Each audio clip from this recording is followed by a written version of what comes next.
back to Progress Not Perfection. Today's guest is Dan Novak. He's an author that wrote the book Political Acceptance, a Millennial Manifesto, which is, well, we talk about it a lot. We actually also got sober at the same time. We got sober both at 31, and we have not really a similar story, but a lot of similar behaviors. So, hope you enjoy the episode. What are you sober from right now? I was drinking. I did AA for about 4 years. So I just passed my 4-year mark. Actually about a month ago. So yeah, I feel pretty good, really good about that, man. It's been a long journey. So how did it start? When did you start drinking? I mean, definitely it started to ramp up in college. I mean, it was just, I mean, I'm from Wisconsin, so it's very much in the culture. I was just joking with someone before that, like, it's really cheap to drink in Wisconsin because everyone would have a riot if it was expensive. I was down in Miami and they were charging like $20 for drinks on South Beach, and we were just talking about how that would never fly in Wisconsin. They wouldn't allow that, because it's got to be cheap there. So yeah, I mean, it's definitely in Wisconsin where I'm from. It's culturally just what you do, So, but yeah. So you got into drinking. You got into drinking harder in college. Did it lead to anything else, or were you just like alcoholic? I mean, I maybe messed around with some other stuff, but it was drinking. It was what got me, that for sure. So. Again, you give me some, like, what was some of the insanity in your drinking that you didn't see then that you can see now? So I guess for me, it took a long time, looking back on it, you kind of see the mania or like the excessiveness, but at the time it was just, kind of what you did, right? Just,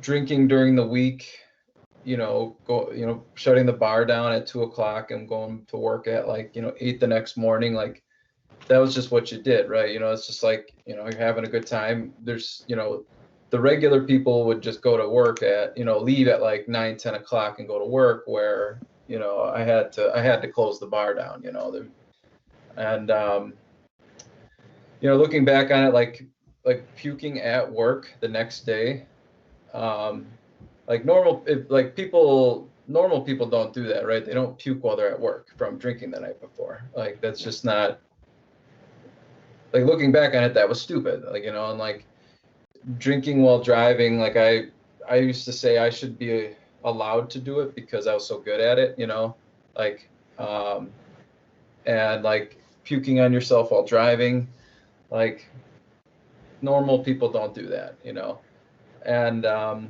looking back on it, I mean, it's pretty clearly like, this just, there's abuse here, Normal people don't have like barf bags in their car just in case. Yeah. Ready to go for themselves. Yeah. Like because I had to. It's funny you said, like, mine was pills. Like I drank hard for 20 years. Yeah.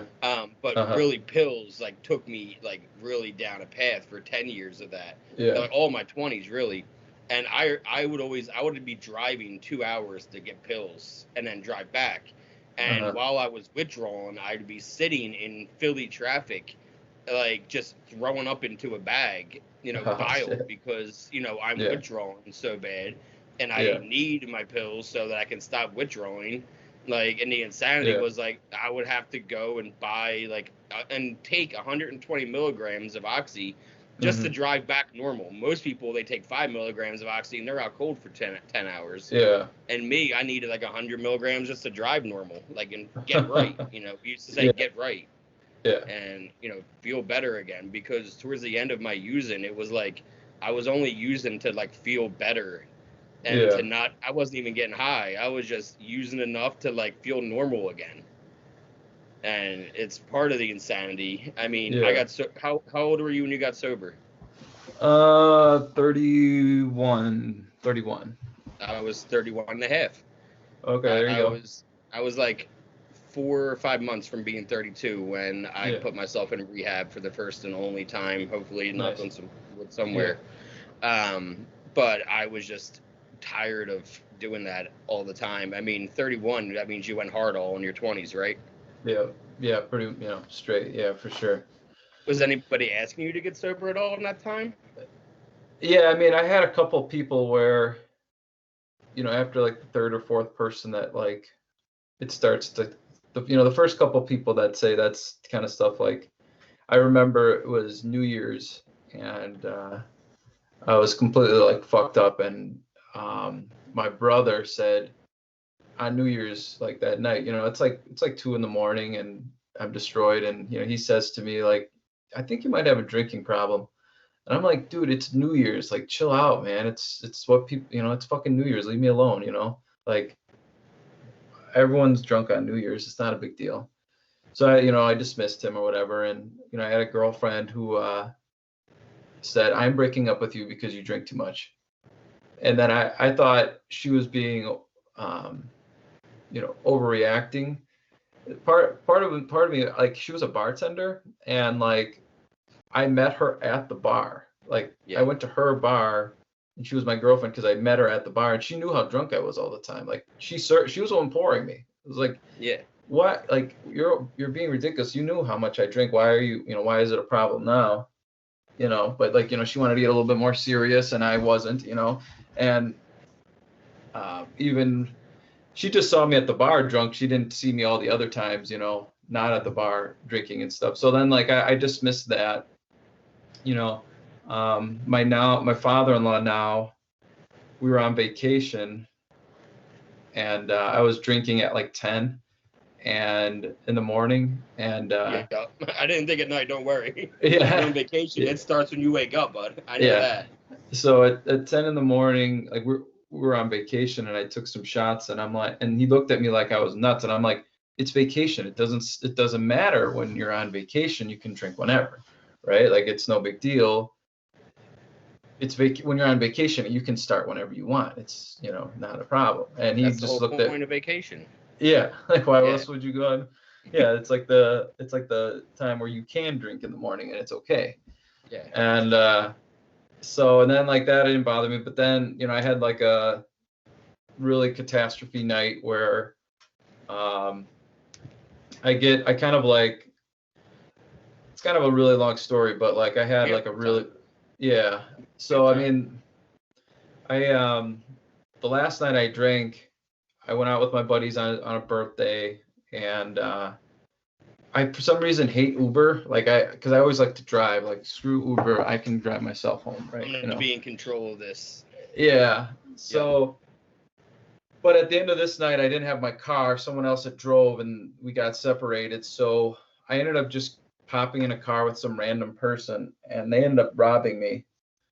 And I end up losing. I like lose my phone. I lose my wallet. I like lose where I am. I have no idea where I'm at. I get home, and like I lost hundreds of dollars. Like, I was unemployed at the time, and like I had spent like a couple hundred at the bar. I don't have a job. I lose my phone, my wallet, like everything. And my wife, I'm married. She's still my wife now, and she was like, we're gonna be done. Like, and I had a daughter who was like 6 months old, and she's like if you're I'm gonna throw you out of the house. Like, this is you're like, I can't handle being around you anymore. And it was a screwed up situation. And then like for me, I was like, well, I'll go to AA to to make her not as mad, like, that was my thing. Like, okay, I'll go one time, maybe cool it for a couple weeks. That was my like intention of like going into this thing. Mm-hmm. And I'll make my wife happy. Hopefully I'll get a job here soon, and it's kind of turn some things around here. And I was lucky. I mean, because I've gone to quite a few different groups, and some of them are not the best or whatever. But I happened to find like the group that I stumbled into that night. I had this. It was weird. You walk into a room, and a lot of these meetings, they have just a lot of old people. Like I was 31 coming in, and it's just all old timers, right? Like you go into a room, and everyone's above 60, and luckily for me, there was there was these two guys that were in their 80s, and they like kind of put their arm around me. This guy, his name was Ed. And the thing about it is they weren't pushy, because I think that they know that yelling at people, or like if you walk into one of those rooms, like something is screwed up. Like you don't just walk into those rooms, like no one wants to be there. Like who walks into there is like, they're like, I didn't walk in there go, hooray, I'm gonna fix my life and everything's gonna be good. It's like they can kind of sense it, so they're not gonna force anything down your throats. That's the thing. And yeah.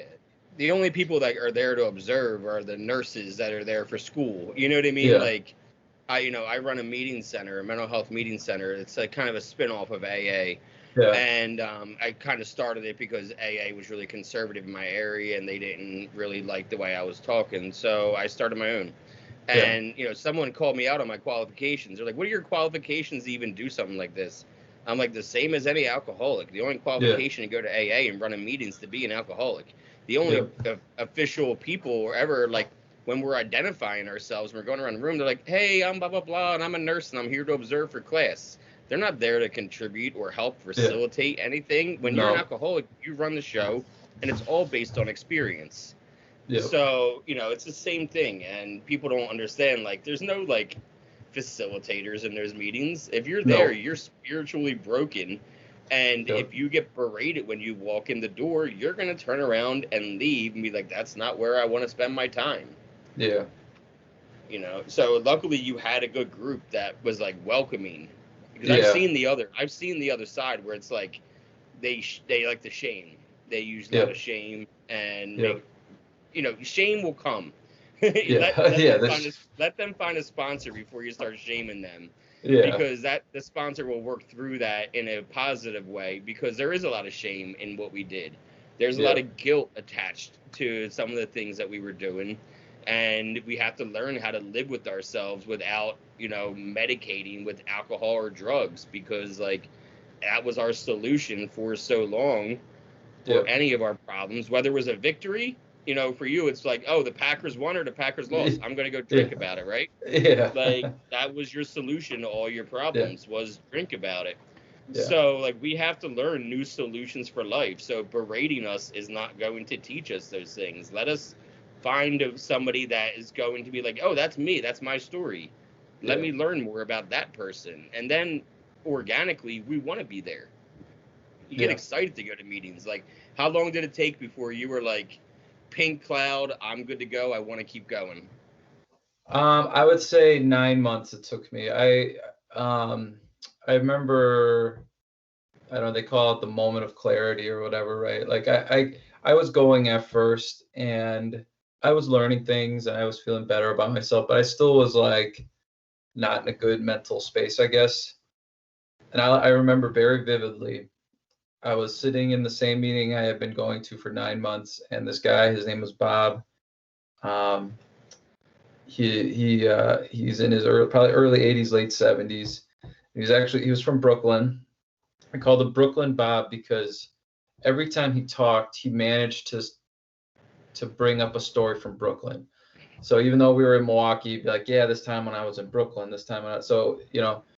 and he was talking about a time where he was drinking. He ended up burning his legs. He got like drunk, passed out, and like somehow burned one of his legs. And he was just talking about how he would blame everyone for his problems. It was never his fault. It was always this person left the lamp out, or this person did this, or this person did this, and he was just talking about how he worked through it, and how he never owned up to any of it. It wasn't their fault. He got extremely drunk, was just like completely blacked out, passed out in like an area he shouldn't have been, And as he was talking, I had this like, I had like an epiphany. It was like an out of body experience. And I remember very vividly just kind of walking out of that meeting, just kind of just like, I mean, it doesn't always happen for people this way, and like I think a little burden was like lifted from my shoulders, and because like you said, like you need help from other people to kind of get yourself out of these things. Like you're not going to just sit in a room and figure it out on yourself. You'll just keep spiraling. You know, you'll keep like being down on yourself. But like hearing stories from other people, you're like you see yourself in those stories. And that's seeing stories from other people. I don't know why it makes you feel better, but it does for sure. It makes you feel not alone. You know what I mean? Yeah. It makes you feel like, oh, I'm not the only person that did that, or I'm not the only person that thought that way, not the only person that said that, not the only person that lost that, or got a DUI, or did this anyway, and continue down. You know, you can feel better about your past when you're relating to somebody else. And it's funny, like, it's almost as if you didn't hit your rock bottom until 9 months sober. You know, because in my opinion, our rock bottom, it has nothing to do when we stop using or drinking. It's when we surrender ourselves to a program or change in our life. You know what I mean? That's when the switch goes off and things start happening for you. Things start changing. You start feeling better. Because even though you were going to meetings for 9 months, you were probably still spiritually broken because you didn't really want to be there or find the reason to be there besides not losing your family. And then eventually something clicks off and you're like, oh, I can have that too? Yeah. How do I get that? How do you seem so happy? Yeah. I think it's definitely, I think a lot of people when they get in the program, they're doing it for others. They're doing it because someone told them, they said it's a good idea.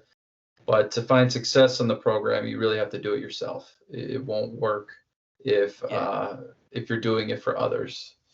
I talk ad nauseum about needs and wants. You know, like I went to rehab and I got introduced to AA through rehab, and they kind of trick you because you know you're in this house all day long in rehab, and the only time you can leave the house is when you're going to a meeting outside the house. So you kind of get excited to go to meetings because it means you get to leave.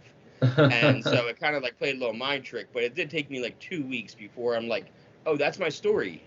That dude's telling my story, and he's 3 years sober. How does he do that? And, you know, I ended up becoming friends with him and becoming good friends with him and meeting hopping with him eventually because, like, I wanted what he had. And I got lucky that it happened within 2 weeks. But, you know, a month in or I was in it. You know, I was good to go. I wanted to be there and everything. And a girl in my sober living kept relapsing. And we're smoking a cigarette together outside. And she just like, I don't know what's wrong with me. I need to be sober. I need to do this. I'm like, well, that's your problem. Why do you need it? Well, my parents. I'm like, yeah, that's your problem. I was like, I'm here because I want to be here. I'm sober right now because I want to be sober. If you're needing it, it's for somebody else. It's for your parents. It's for cops. It's for the jails. It's for keeping your kids. It's for somebody else. But when you want it, when you want to be sober, it works. When you work as hard to be sober as you worked hard to get high, it works. You have to just put that same effort into being sober that you put into getting high. Because getting high wasn't easy. You know what I mean? Like finding drugs and getting that and doing all that wasn't an easy task every day for a lot of us. You know, especially money and how am I going to get the money? Who has it? How am I going to get that? And you know, it's an exhausting thing that you live with every day. Of like, oh, I'm broke again, but I need $300 to get high today. How am I going to get $300 today to get high? And I did. I would always find a way. You know what I mean? And somebody posted on like an addiction page a few weeks ago, like, how much money would you have if you didn't spend all that money on drugs? And I said, well, the question's kind of mute because, like, yeah, I spent all the money I made, but also the extra like $500,000 that I spent was all street money. It was all money that I would never make sober anyway. It was all money doing illegal stuff or things that I'm not proud of. You know? Exactly. So the question's kind of irrelevant. And in AA, it was, I don't know about you guys, but it was really weird. In Pennsylvania, they kept telling me, you can't say pills.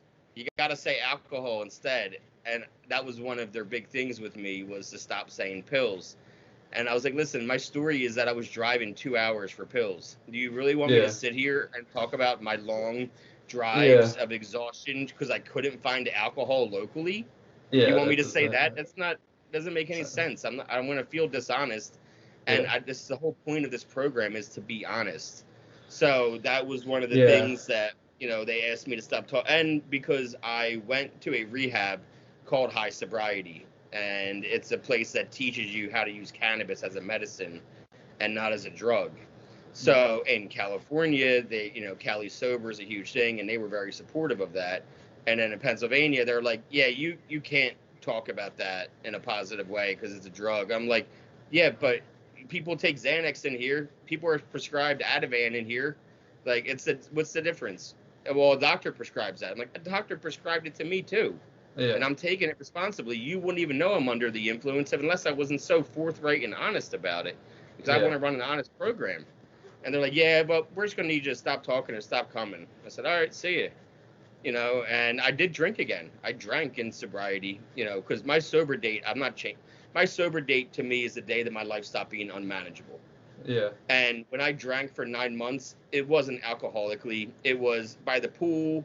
It was to celebrate something. I was literally pouring drinks out, laughing, going, ha, ha, ha, I can pour it out, to try to trick myself. And then I woke up with a hangover. And I'm like, never mind. I'm back. I'm done. Yeah, I quit drinking again. I thought it would be a cool sober date, 2/29. Yeah. So leap day is my sober date from alcohol. Yeah. So now I don't get a birthday for 4 years. And my wife quit with me too because she, was an alcoholic as well. And she's like, okay, I'm done too then.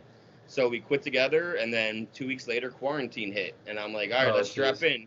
And I was like, I really miss meetings. I wish we could go to meetings and yada, yada, yada. And next thing you know, we decided to start a meeting center that allowed everybody, whether you're on methadone, whether you have cannabis, it doesn't matter your program, just come and talk sobriety. So we do mental health check-ins twice a day. We do trauma meetings. We do meetings for parents that have loved ones that are in addiction. Nice. Because, like Al-Anon, basically. Al-Anon, yeah. Yeah, because, I'm sitting around, I'm like, oh my God, all these parents are just like struggling in this area that we're living in with. Meth is huge in our area. Yeah. And we're in a college town, but we're like in rural PA, so meth is just being made everywhere with fentanyl in it now. Yeah, and all these parents struggling. So I just started that meeting yesterday where they could come in and talk to addicts like us. Because Al-Anon, they don't want us there. They don't want the addicts there. They just want their families. Yeah, it's interesting. Some of the groups are more strict than others. Like, I know, like, at our group, we would have like heroin addicts and stuff, but like some other groups are very like, it's just, this one's just alcohol, or this one is just this or this, which I definitely see that, like, you should be able to just go to any meeting and feel comfortable there. Like, you shouldn't have to lie. Like, I wouldn't really agree with telling you like, hey, and it, it's a personal thing that I'm sure they took offense that I'm speaking so openly about even cannabis. They're like, that's not fair. I can't smoke, and you're saying that you can smoke it. I'm like, well, I don't even smoke it because you're not listening to me. Like, I don't use cannabis in that way. I microdose with little tiny capsules that is not even like I'm smoking anything at all. Yeah. And again, you only know that I use it because I'm so honest. I am never stoned. I'm never here high. I'm never anywhere high. Like, I use it up to get where I need to be, and then that's it, and I move on with my day, because I've accidentally gotten really high because, like, I've taken too much by accident with, like, the way that comes out. Yeah. And I was just like, I hate this. I hate everything about this. I want this to be over. And so, like, I don't want to, like, get stupid high like I used to. That was the whole point of learning how to use cannabis in a positive way. So, it is what it is at the end of the day. That's people's programs, and they just didn't want to be affected by it. And I get that. And everyone has meetings and these groups that have been around for 20, 30, 40, 50 years. Yeah. And it's filled with old timers. 80% is old timers. The other 20% is a revolving door of newcomers. Yeah, exactly. Like the group that I was in was around for like 40 years, and they have traditions and things like that, and they try to be open. I think cannabis is medicine. I think in our lifetime it'll become more socially acceptable. Right now it's still especially I think in Wisconsin, it has. I think it's starting now that Illinois has legalized it. It's become a little bit more or less taboo. But even a couple of years ago, I would say it was still pretty taboo to use. Even though it's way not as bad as drinking is or anything else. It's like most definitely benign. So I used to do stand up when I was in addiction actually, and I haven't done it since I got sober. yeah. And I used to have like a joke about weed was always the innocent bystander on the show Cops. Yeah. Like weed was always there when arrest was happening on Cops, but it was always the phone call was, oh, my husband was drinking and he was high on meth and he started hitting me. It was never he smoked a bunch of weed and he started hitting me. Yeah, it was always he's been drinking and he started hitting me. Oh yeah, there's weed here too. Yeah. It was never that weed was causing anybody to start hitting their wife or hurting somebody. I've never had like a thought of wanting to harm somebody when I'm under the influence. But on alcohol, you get beer muscles, you get really defensive, your ego blows up, and you're like a Hulk. Yeah. Yeah, you're with even if you're with a couple of guys, it's like, oh hey, those group of guys just looked at us weird, like what the fuck are they doing, Yeah, let's go find out. Yeah. You're looking for trouble. Like I was when my fiance died and I was 28, I started drinking heavy again. Yeah. It was suicide and it caused me to spiral. I was in North Carolina, I couldn't get pills as easy, so I just turned to the bar every day. And I was picking fights. I am not somebody that even likes to fight. I'd rather talk with my words, but I was picking fights outside the bar all the time. I would find reasons to get in arguments with people and want to get in arguments because I was so just angry. Yeah, you were fight everything. And everyone, and I just had to get that anger out. And so what do? You drink and you yell at strangers. You start shit. And I'm so glad that that's not me anymore because that wasn't me. That's not the kind of person I am. I am somebody that wants to talk it out, not even get into a fist fight or get into a screaming match, because screaming is only a competition of who can get louder, and you're not actually hearing the person talk. Yeah. You're just waiting for them to stop yelling so then you can yell back. But you're not actually listening to what they're saying and comprehending. You can hear them. Yeah. You're loud as hell. You can hear it, but you're not listening, you're not comprehending, and you're not, giving it back.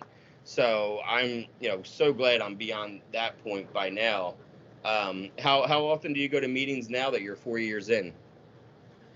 I used to go the first 2 years. I'd be probably 2 meetings a week, and then I went down to 1 meeting. I had a couple of people that I would talk to on a regular basis.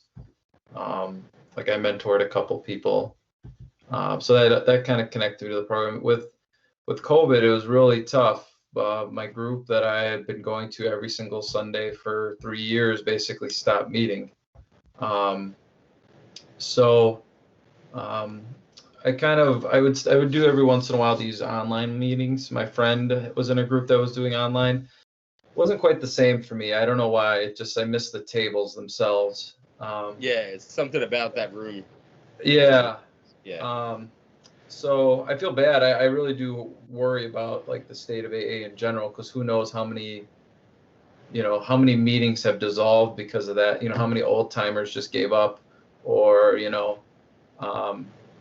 one of they weren't figuring out Zoom. We both know like they weren't figuring Zoom out. Yeah, they just said forget it. They've been going for 30 years or whatever, and just say, you know what, this is it. So I don't know. I'm hoping to find. I actually moved too.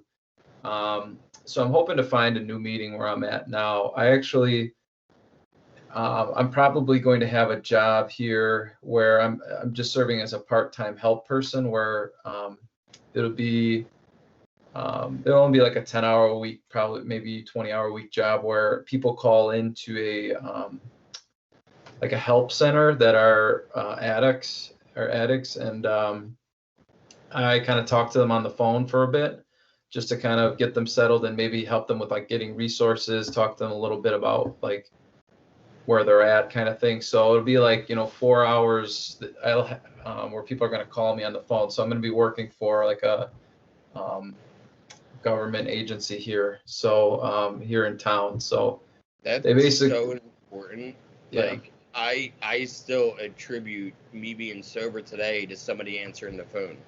Yeah. Like, you know, when I decided, when I made the choice, like, it was 420, you know, Yeah. and I was watching a documentary called Legend of 420, and they mentioned this, you know, sober living in LA that teaches people how to use cannabis and all that, helps you get off opiates. And that was the first time I was like, oh, I would do that. Like, that's Yeah. something I'd be interested in. And then the next day, it was just like a long day of sitting in a McDonald's parking lot waiting for my dealers, like an 8-hour day of waiting. And I'm driving back so mad at myself. And I was like, you know what? I'll just Google the number. And 8 o'clock at night on a Saturday, 5 p.m. in California, on Yeah. a Saturday night, and the guy answered and talked to me for 2 hours. Wow. Nice. And I was on a plane 3 days later. And I know for sure if he did not answer me that night, I Yeah. would be like, oh, I tried. Yeah. They That don't would have even been your care. one try. Yep. You know, and I would have went longer for another 5 years. Who knows? I could be dead. Yeah. Yeah. Because 3 months That's. later, fentanyl came around, Yeah. and when I was 3 months sober, I used to go to a meeting in West Hollywood called the West Hollywood Recovery Center, and I only started going to that because I heard that's where Demi Lovato went to AA meetings, and I was like, oh, I love her. And then I get to LA, and she comes out with a song saying I'm not sober, and I'm like, well, I guess I'm not going to see her. And the day I flew back from rehab, or the day after, whatever, right around there, she overdosed. And she overdosed on my favorite pills. And it was because they were pressing them with fentanyl. Mac Miller died from the same thing. They were pressing my favorite pills with fentanyl. And that was a big wake up call for me. I was like, oh, I could just die now. You know what I mean? Yeah. Like, I was never close to death with pills because I was always like in control. Yeah. And I was like, oh, I could just do one and die now. Oh, okay. And then like my friend that I got sober with, he did die that November, you know, and we were both 6 months sober, and he relapsed and he died on his relapse. Wow. And that was a big thing for me of like, well, he died so I can live, and I am not going to fuck this up. You know, because that's the last thing he would have wanted, is for me to get back into using now and not learn the lesson that he's teaching us. Yeah. And it's such a shame that that's the way we have to look at it. But really, how else can we look at it? You know, we're in war together. Yeah. We know the odds of making it out aren't good. We know that one of us is going to probably die on the front lines. You know what I mean? You just got to hope it's not you or any of you, but you lose so many people, whether it's they're still in addiction, they don't want to hear from me because they know if they're going to hear from me that I'm not going to be talking to them about getting high. I'm going to be talking about what I'm doing, and people don't want to hear that.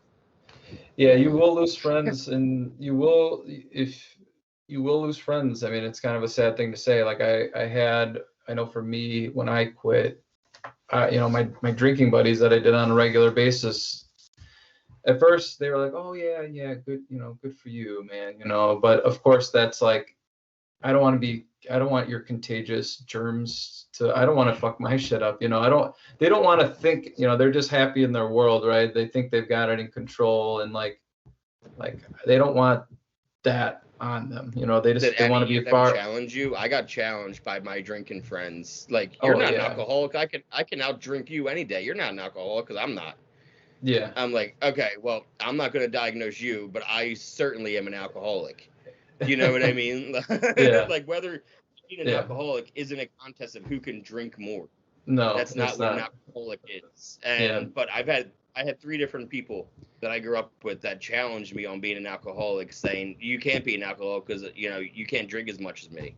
And it's like it was never a challenge. You don't get it. So, you know, it's okay to have people in your life for a certain amount of time. You know, that's something that I've learned. And I've met amazing people in sobriety that they want what I have, or I want what they have, and you get those kind of new relationships instead. And you know, some people don't want to get out of it. Yeah, my one friend was like, you know, like he was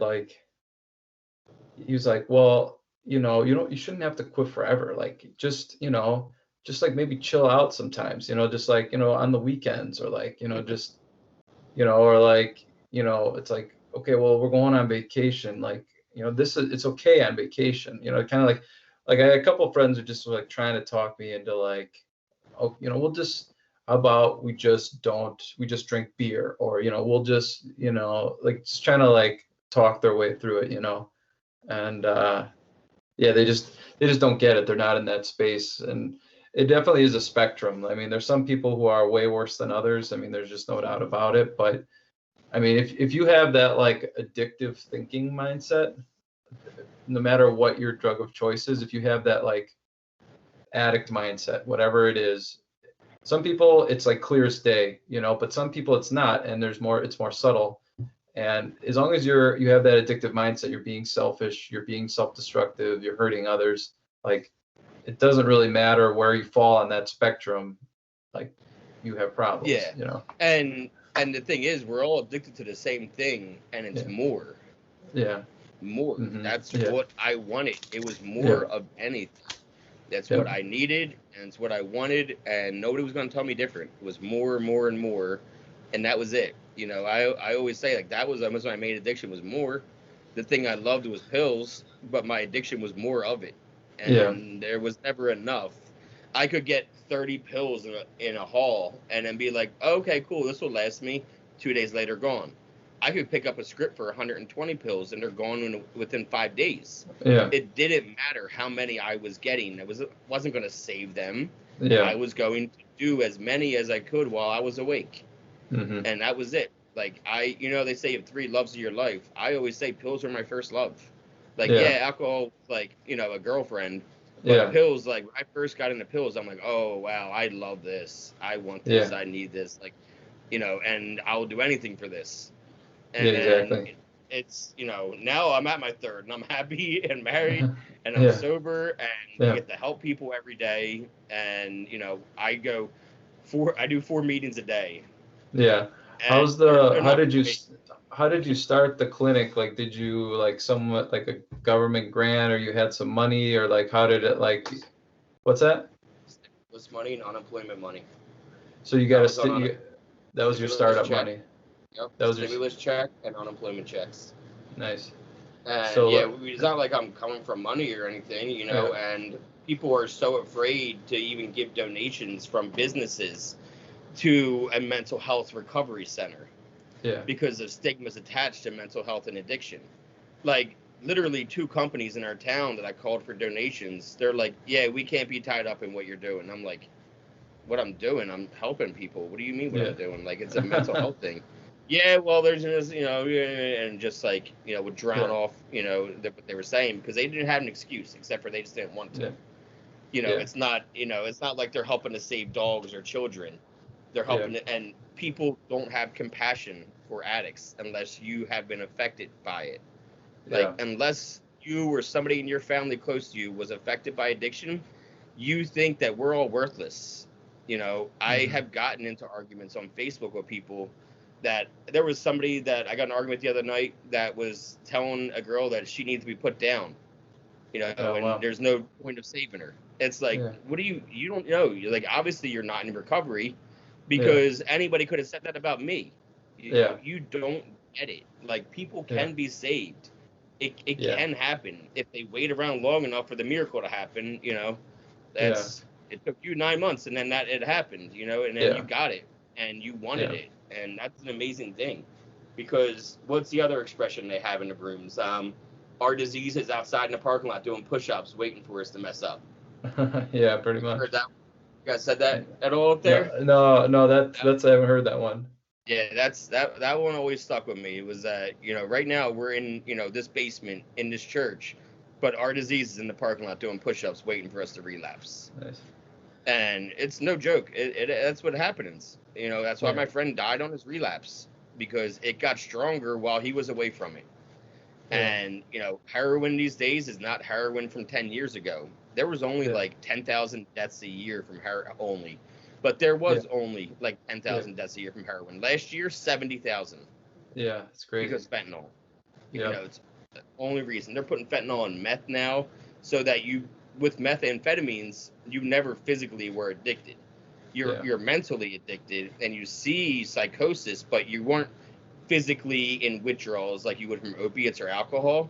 But now they're putting fentanyl in meth so that you do get physically sick when you're not taking it. Like, Yeah, did you have to that's go through crazy. withdrawals at all? Yeah, I definitely did. I mean, there was a few month period where I definitely did. I had physical symptoms, and I probably the weirdest symptom I had was I had like crazy dreams, like where I was drunk. Like I'd have I would go to bed, I'd have a dream, and I'd wake up and like, crap, I'm drunk. But I later learned that these were withdrawal symptoms. I didn't Yeah. know that they were. Yeah, I would have. I mean, they would be so intense. Wake They're like up with fever a. dreams. What's that? They're like fever dreams. Or the using Yeah, dreams, they're so vivid. You feel like you are drinking. You yeah, feel like you are using, yep. and like you wake up and you're like, wait, okay, I'm good. I'm still sober. Like, I felt Yeah. high in my dreams before in a Hmm. using dream where like I met with my dealer, and it wasn't like I saw his face. It wasn't like a faceless person. I saw it.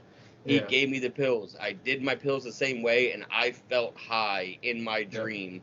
And I Hmm. woke up in my bed in rehab. Like, what the hell was that? Yeah. Like, talk to the therapist tomorrow about that one.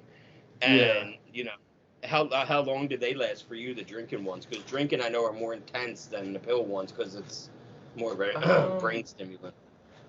I'm not sure. I mean, definitely for a few months they were very. I would say, and the weird thing is they didn't happen right at the beginning.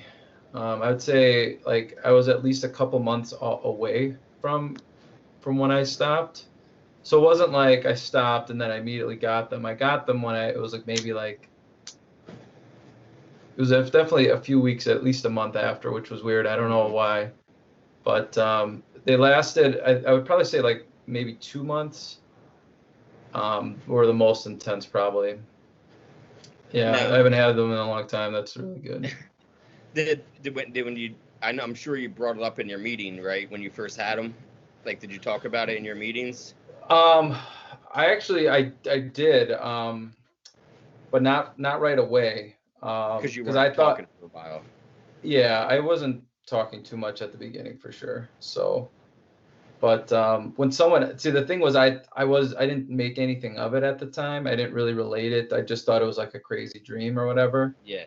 until someone else brought it up in a meeting, and then I'm like, oh, I didn't realize that this was something that's a normal thing that happens. So, Yeah. um, They used to say, "There's your freebie. Enjoy your yeah. freebie." That's what they used to say. At least in Uh-huh. my rooms, whenever someone talked about having, a dream for the first time and where they felt Yeah. high or drunk, they're like, Hmm. "I hope you enjoyed it because that's your freebie." Like, because it's a way to trick your mind. You Yeah. know what I mean? Because if we get all in our head, it's the most dangerous place to be as addicts or Yeah. alcoholics. It's stuck in our own mind because that's what led us to those things to begin with. So, Yeah. we always have to be self-aware and have those out-of-body experiences where we can be critical and self-critical in a way that's positive and not self-critical that's going to be detrimental to ourselves. Yeah. One of my favorite sayings, there's this guy who he lived in Louisiana, but he had family in Milwaukee, and every summer he would come up and for a couple of weeks he would spend time in our meetings, and he had an expression that I had loved, which was um, you can sober up a horse thief, but there's still a horse thief. So what that means is that even if you stop for a couple of months or whatever, there's still a horse thief. They still have problems. You have to kind of tackle those issues before you can actually be like a decent human being. Like just quitting, like for whatever number of time, a couple of weeks, a month or two, that doesn't change who you are. You have to do some more work. Yeah, you have to find, like, why was I drinking like that? Yeah. Yeah. What was that reason? And this way you can pinpoint it for the next time. You have to learn acceptance. I Yeah. mean, my favorite step still to this day is the fourth step. Yeah. And I feel like having a fourth step and a strong fourth step, like, it gets me to acceptance a lot faster. Hmm. Whenever I catch a resentment, I'm immediately in my head, not even finding paper or pen. I'm like, fuck it, I gotta break this down. I don't have Yeah. time to get paper and pen. Where is my part in this? Why am I so upset about this resentment? And as soon as you find your part in a resentment, it's a burden lifts off your Yeah. shoulder. It's literally when you first do that list and you're just like, wow, this is. But as soon as you start doing your part and you find your part in all of them, one thing after another just lifts and it's gone and you're free of it. Especially when you do a 5 and you talk to your sponsor about your 4. But still, sometimes now that I'm 3 years in, like, been through the steps, like, I will go to a 4 right away, and my 5 will be talking to my wife about it, just talking to somebody about that. You're calling somebody like, hey, I just had the craziest thing, and and that's now how I do a 4th and 5th step, and I do them as much as I can, because those resentments are silent killers. Like, they cause me to use so many times out of spite. Like, oh, you upset me? Watch what I do to myself now. Like, oh, you said this that hurt my feelings? I'm going to get high over it because you said that, and it's all your fault. And really, it's my fault. It's my choice.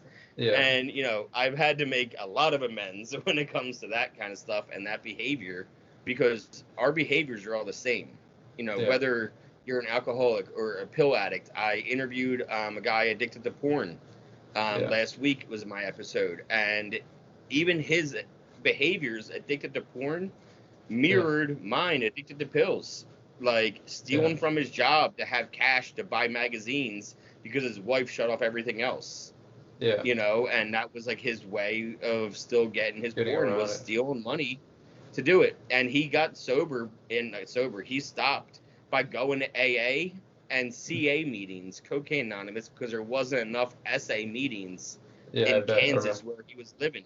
So, and he actually said COVID helped him, because he got into, like, because I guess with porn especially, you watch that in the middle of the night, right? That's like what he would do.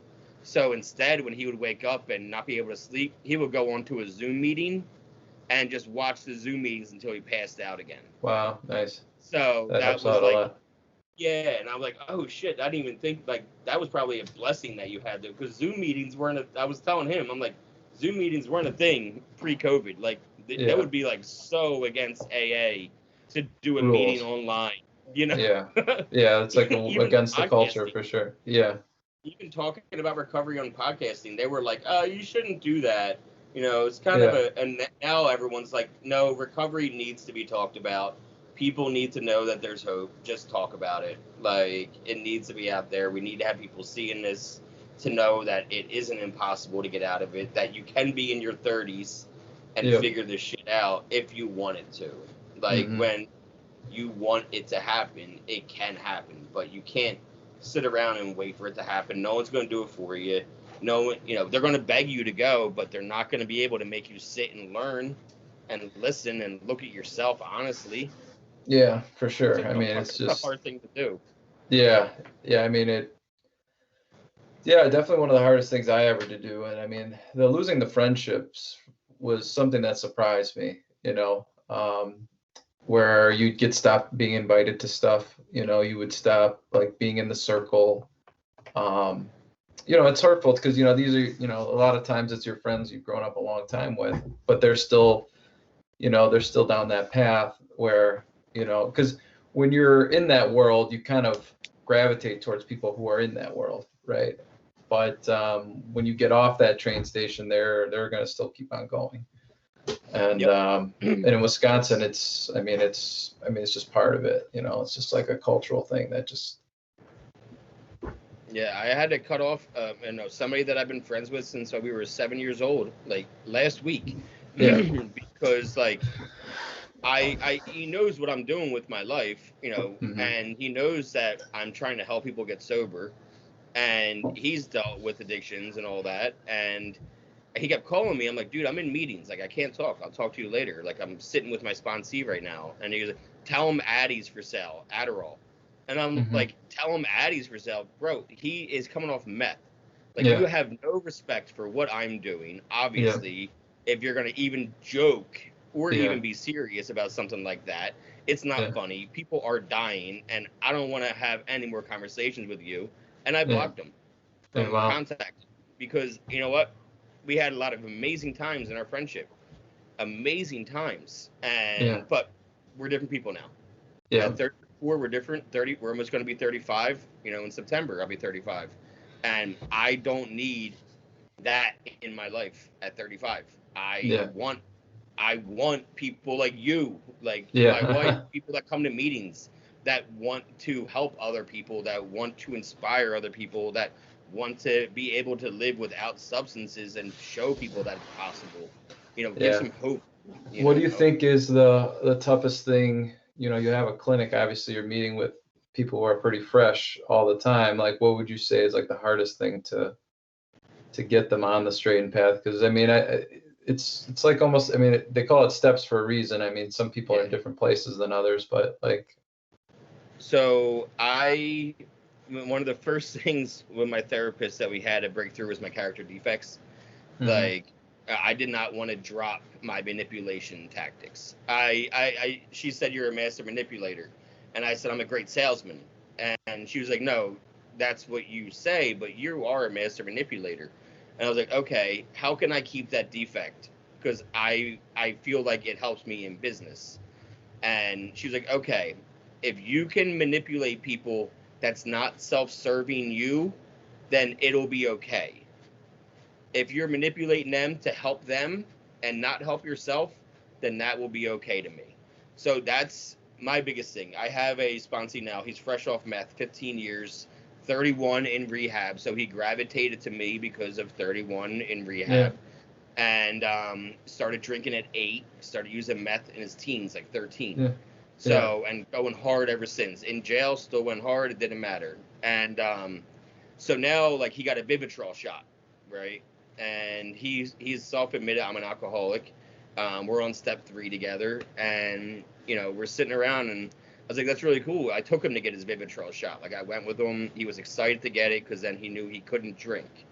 And then it hit me. I was reading something, and I was like, shit. Everybody gravitates to meth when they get Vivitrol shots. Yeah. Because meth isn't, like that. And it is more of a mind, not a body. So I was like, how do I got to, like, remind him and to make sure that because he's going to know that. He has to know that. If I know that, then there's no way he doesn't know that. Yeah. So I said it, I like to have people have their own thoughts, but guide them to their thoughts. Yeah. Like for him, I was like, oh, man, you're Vivitrol. How you been with not drinking? He goes, oh, I don't need to drink at all. Actually, the urges and cravings have even gone down. And I see him twice a day for meetings. He's coming to 2 a day. And I was like, oh, yeah, you know what? Like, isn't that like where some people go to meth and because it doesn't show up? And he was like, yeah, you can actually use meth, and I don't want to, don't worry. And I was like, oh, yeah, I'm glad you don't want to. But aren't they putting fentanyl in meth now? And it hit him. And he was like, oh, shit, if I do meth, I will get sick from the Vivitrol because of the opiate of fentanyl being in there. Yeah. And I was like, oh, I didn't even think of that. Like, I did. I was leading him to water, Yeah. I find it easy to let addicts that are new in recovery make their own answers because then they're going to be more behind it. They're going to be more supportive of themselves because they found that answer themselves, as opposed to me saying, don't do that. You got to do this. That didn't work for me. You have to, feel like good about yourself, have pride and, in your sobriety. So I find it best to let them find their answers. And if I have to lead them sometimes, then I will. I'll come up with ways to lead somebody to their answers that I want them to have without being like pushy about it and push them out the door, basically. And he even then said, and he took it a step further, he was like, I didn't even realize that, I had such a tolerance to fentanyl at the end. And I'm like, yeah, bro, like, when was this time you tried to quit and you relapsed? And he was like, 5 years ago. And I was like, it was fentanyl around then? And he was like, no. I'm like, all right, so now you have a tolerance to fentanyl, and if you were to go back to using meth, you're going to get shot or hit with that much fentanyl, and you'll probably die because you don't have a tolerance anymore, and you had it built up for so long then. And he was like, man, I didn't even think of that either, and again, I let him come up with it and find it because I did not want it. He's already been pushed before, and it didn't work. Yeah. He was pushed to do things when he would go into AA meetings in jail and said, you have to do this. And it's always, you have to. And whenever you tell an addict who's new in recovery, you have to, it's like, fuck off. I don't have to do shit. Yeah. I don't want to do anything. I don't have to. And then you get really spiteful and you don't want to do anything just out of pure spite. We're very Yeah. spiteful people, addicts. You know what Oh, I yeah. mean? So I thought about writing a book about spite, because I think about spite all the time. it's one of my defects that I didn't want to drop. And my therapist just kept shaking her head, and my sponsor would shake their head at me, and I'm like, I just like it sometimes. You know, like Yeah, I find it's joy in terrible. it sometimes, and they're like, yeah, but you know, I'm like, listen, I'm not going to be a perfect person. You know, I am Yeah, not going I'm to sit here spiting and my claim brother it. right now. I haven't talked to him in a Say, few weeks because he's. I mean, it's not that, like he's like a good person and didn't do anything bad, but I'm spiting him because he's just, I don't know, it's something that we got into a fight about just randomly. So yep. yeah, the spite is a huge factor, that's for sure. Yeah, it's something that, you know, we don't want to let go. It's one of my last defects, and I said it. That's the last defect I'll let go of. You know, and what's that? Step 7, right? That is dropping your character defects or whatever. And 6 or 7. It's been a long day already. But yeah, it was like the spitefulness. Like it kind of runs in my family. We're kind of good at it. Like, you know, and it's as long as I'm not hurting anybody with it, and just me wanting to have some kind of bad behavior, I'm not going to be perfect. I don't claim to be perfect. My meeting center is called Progress, Not Perfection, because that's what, you know, it's from the big, it's, you know, chapter 4. Or chapter 5, how it works. You know, we strive for spiritual progress, not spiritual perfection. And that was the first tattoo out of rehab. Yeah, our group says that we say that chapter every at the beginning of every meeting. Yep. Same with LA. When I was in LA, they're like, all right, in Southern California tradition, to read a portion from chapter 5, how it works. And JD, you're reading. And I knew every word to that shit because they had me read, you know, every day, because they knew I didn't mind being in front of a crowd and talking because of my stand-up background, and I like to make jokes and everything. So I would go up there and read how it works every night. And I got to PA, and they're like, oh, we don't read that here. I'm like, God damn it. That's my favorite part of the meeting, was reading how it works. Yeah, you know? that's I think it's the best, especially for new people, because you know they see that as like a stabilizing force, and you know, like, and I think it's pretty accessible for new people too. Like it sets the stage of like, we are not pushing a religion on you. We are not doing these things. It's about these simple progress, like you said, and I think it's very strong. Yeah, like I did not want to believe in God or call him God or anything, because I grew up Catholic, and I just had a bad taste in my mouth from it, and I just didn't feel comfortable. So you know, they're like, I don't care if it's a doorknob, just pick something. So I picked Bill Murray. Bill Murray is now my higher power, and like I have like my friend is an artist, and I commissioned her to do like one of those Jesus ones, like in the air, but with Bill Murray's face on it. I have that up in my podcast studio in my office. Like that's like, Bill Murray's my guy. He has what I want, you know. So why not make that? Because that's the whole point of this. And just I like to have fun with it, you know. Because if I'm not having fun, I'm not going to enjoy sobriety. I'm not going to enjoy going to meetings and talking to people, meeting new people, even like this. You know, I find ways to enjoy sobriety now. And whether it's talking to some stranger for an hour that I met online, talk to people that want to come into meetings and see us. You know, I enjoy all of that. And I think it's important to enjoy sobriety as much as you enjoyed addiction. Because there was a lot of addiction to be enjoyed. Yeah, I mean, people who are not sober can't fathom a life where you're actually happier and better off than when you're using or whatever. Like that's, people can't fathom that. Like, how are you supposed to have fun if you're not wasted? Like, how is that even possible? Like, why would you, like, you know, like they can't comprehend it. I laugh more now than I've ever laughed, you know, like, you know, looking back, like when I was young, I was always happy-go-lucky, all these things, but like when I was in my 20s, I was just a miserable son of a bitch, you know, all the time. And now that I don't anymore, I'm living the clean life. I'm happier as I've ever been, you know. So that's amazing. It just that people just don't, people can't comprehend it. Their minds, like the gears literally can't turn to fathom. Yeah. But it's definitely possible. I mean, COVID was a horrible year for a lot of people, but I had one of the best years of my life. Yeah. And I didn't leave the house at all, and everyone could have died at any point. I was high risk. My wife's high risk. She has MS, Yeah. you know, and I'm high risk, 20-year smoker, overweight, and the whole list of things. And, you know, I still had the best year of my life, and I was sober completely, and we had fun. We found ways to have fun. Nice. And find your joy, because, you know, finding your joy in alcohol or drugs is just supplementing. Yeah. And it's an aid. You can be happy and have great fun days in sobriety. Yeah. You know. So, but I'm glad that we both got some time. You know, we both got, you know, 3-4 years now, and you know, definitely further away. Now we can help other people, and, you know, even if it's helping one person, or this is a meeting. You know, you didn't hit a meeting this week. This is a meeting. One. You know that. Whenever two alcoholics are talking, it's a meeting. Yeah, pretty so, much. You know, we're just not going through the whole big book, but it's basically, that's what a meeting is, two alcoholics talking together. Yeah. So that's why I love doing this kind of thing, because I get to hear different stories from different parts of the country. I'm hoping to I talked to somebody from New Zealand that I'm supposed to interview, and I want to hear her story in New Zealand, you know. Nice. So, yeah, it's really cool. I'm so glad that this shit's a lot easier now to talk to people.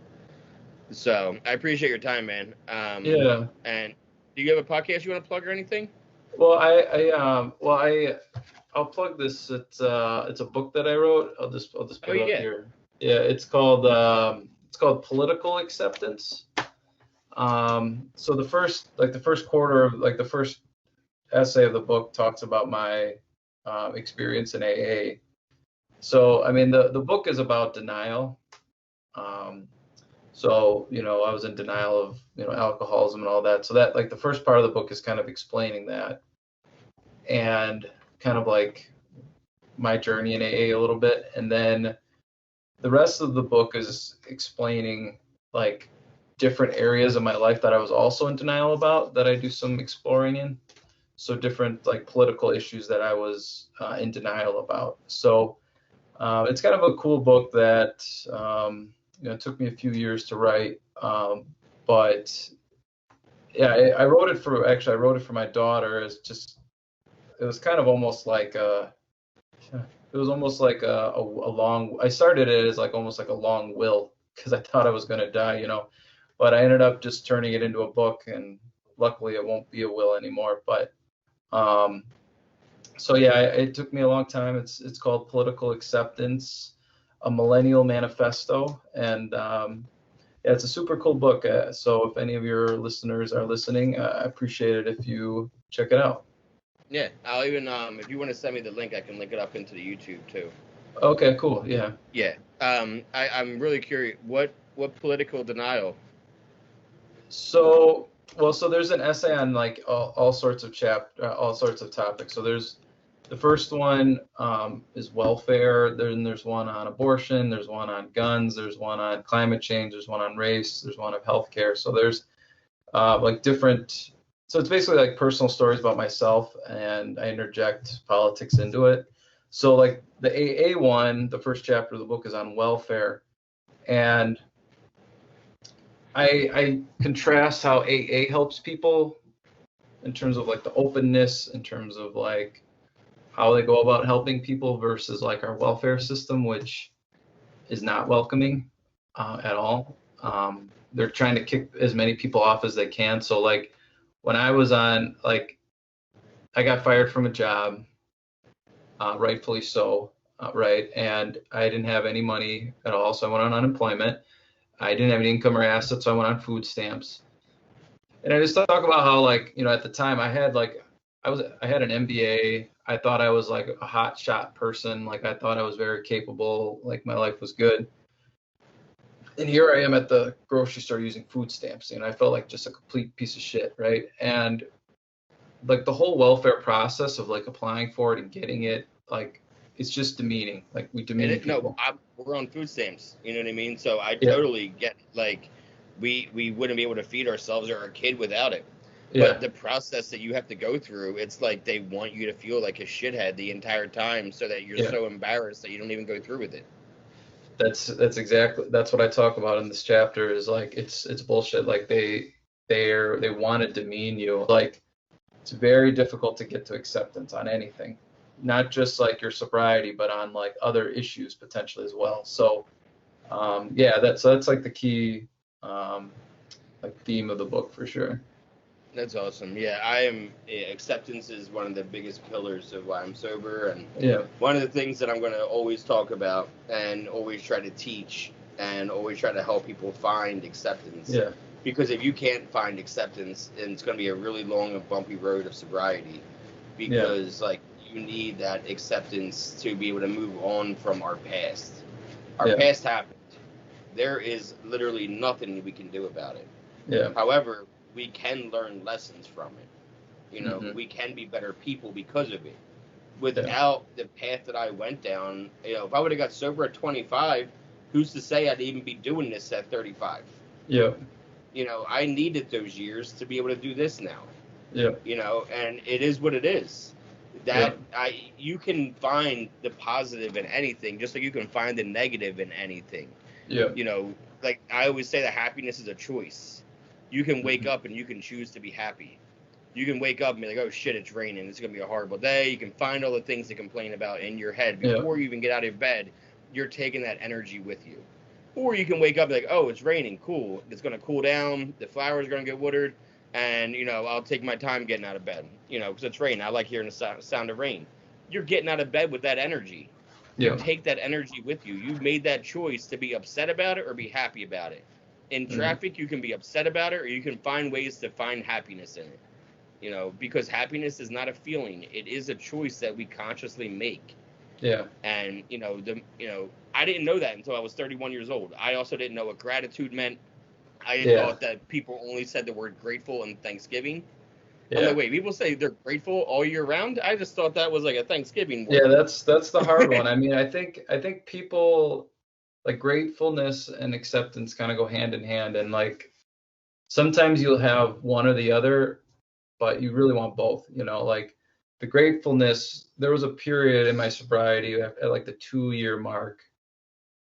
I was really grateful. Like I was so fucking grateful that I was not like I was so fucking grateful that I was sober. Like I would look at the people around me and I'm just like, God damn it, your life's fucking sucking. God damn it, I'm grateful that I got really lucky. It does come and go though, and it's something like, you know, the progress, not perfection. Like that's something that I still need to work on, because like by any like numerical standard, like my life is really fucking good. I've got 2 healthy, beautiful kids who love me, a beautiful wife. She makes a ton of money, so like she can support the family while I'm trying to figure out my career. Like we live in a beautiful house. I still have good friends, like, but I'm still not grateful sometimes, you know. And like the gratefulness is something that like you need to have, because if you don't have that, if you can't maintain it, like you fall down that slippery slope back into like. Have you actually ever looked up the definition of perfect or perfection? No, what is it? I don't know off the top of my head, but it's about perception. You know, perfect and being perfect is your perception.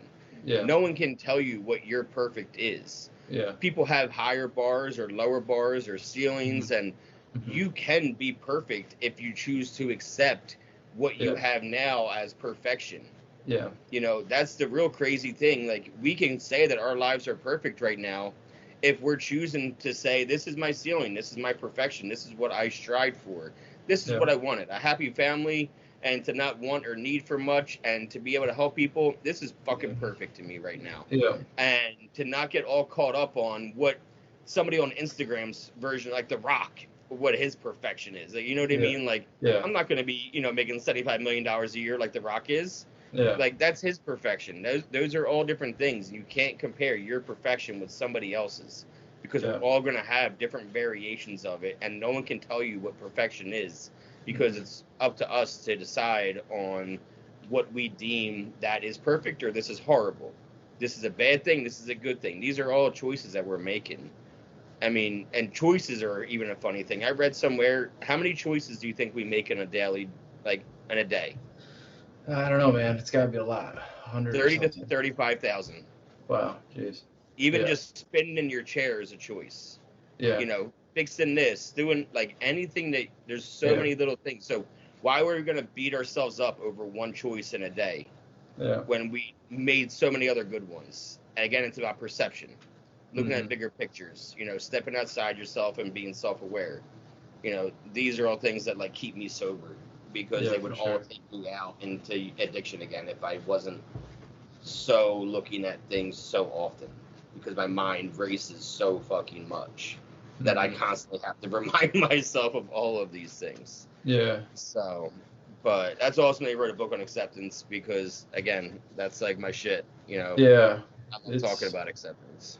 Yeah, it took a long time because you know, there's a lot of things people are in denial of. So I'd say like 75% of the book is about things that I was in denial of, and then 25% is on what I see other people are in denial of.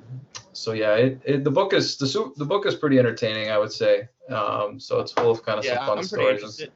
It's great talking to you, buddy. I appreciate it. Yeah, for sure, man.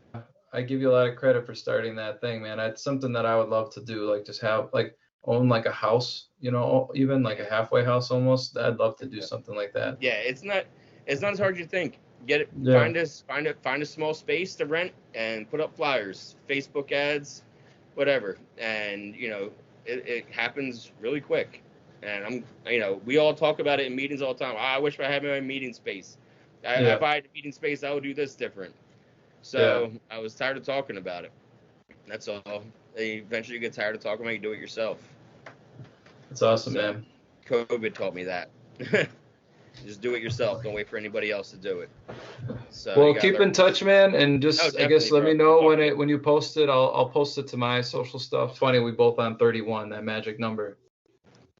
I know. I was so happy when you said that, just because, and then my sponsee now is 31. You know what I mean? So like, you get it when you get it. Yeah. So you're 35 now then too? I'll be 35 in September. Okay, so we're both born in 86 too. That's funny. So. Yep. And what year did you graduate high school? 2004. So you might be a year. I was 05. Yeah. Yeah. I should have been 04 though. I made the cutoff by 2 days. Oh, and okay. My mom was like, "No, I'm just gonna wait a year," because I was the oldest, so she didn't want to send me anyway right away. Yeah. So I went from being one of the youngest, and as opposed to then I was one of the oldest. Yeah. So it worked out. I was still friends with all those people anyway. You know. Yeah. You know, especially when my drinking years, like I was going hard as a teenager. So New Jersey was, you know, like Wisconsin, we had nothing else to do but drink in the woods. Yeah, pretty much. So, but all right, buddy, I'll talk to you, man. Have a good day. All right, man. Good luck. Right, see you. Take it easy. Thanks, buddy. Thank you.